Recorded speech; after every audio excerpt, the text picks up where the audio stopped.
pushed me. You know, I did good. He always wanted me to do better. He wanted to push me, and then especially the most important thing for me was the confidence he gave me. He always believed in me, even though I had a bad game, you know, bad moments. He always believed in me. He said, just keep going, keep working, believe in yourself, and you'll get it done. How would you describe your game? I think I'm a player that works a lot. I like to attack and defend. You know, I want to win the ball back, but also create for the team and go forward. What position do you most see yourself in? I think I see myself most playing the 8, 6. I can also play 10, but that's all up to the coaches, you know. Do you feel already comfortable either with senior players to go out there and maybe get some tips and consults? Do they walk up to you maybe, or do you walk up to them in training? Yeah, no, they've been really supporting ever since I came here. They gave me tips. They said, be yourself, don't be nervous, and you know what to do. So that's really all they've said to me. They haven't been like bad or mean or anything. They've been really welcoming. What's the mentality like in terms of learning and wanting to develop, but also kind of looking for your moment and hoping it gets here soon? Can you repeat that again? How do you balance wanting to succeed and kind of get your moment, but also giving yourself time to develop and learn from the team and from the game?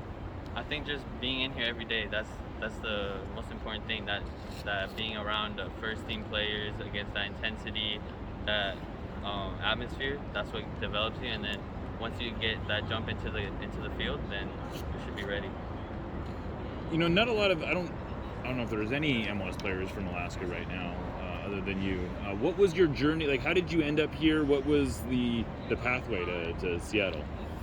My dad, he was always very passionate about the sport. We always went to the field, we played, and his dream was always to be a pro soccer player, and I guess I just followed those footsteps. And once I turned 14, there was no more future in Alaska. There's no pro teams, there's no nothing. So they said, you have to make the jump, and Seattle gave me the opportunity here. I joined their academy, and I just didn't look back since. So was your dad just like sending tapes to the Sounders Academy? Like, how did they like? Oh, so was there like a tryout, or how did that I go? did ODP, or it's called the EPD here, something like that. I went to Arizona, and then there's like a region team there, and I went to the region team camp, and the coach he put my name here with the Sounders, and then I came and trialed after that here in the academy, and they gave me a spot on the team.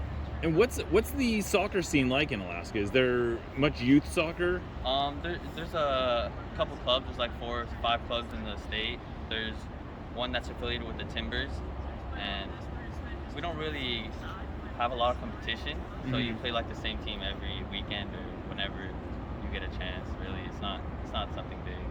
So did your dad grow up in Alaska too? Is that where he grew up? My dad and my mom are originally from Mexico. Okay. So you can imagine what it's like, Sure. the soccer for them. And he moved to Alaska to work, and then my whole family grew up there. They're still there actually. So yeah. What teams do they root for in Mexico? Monarcas Morelia, Raul's old team. We were a big fan of them, and America.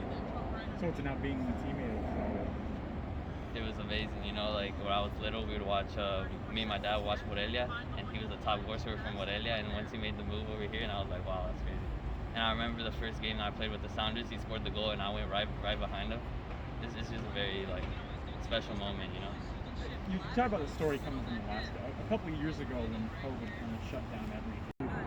I didn't receive, like, any formal invite from Mexico. They called my dad, but I didn't receive anything. Okay. So I was just the U.S. Any other questions?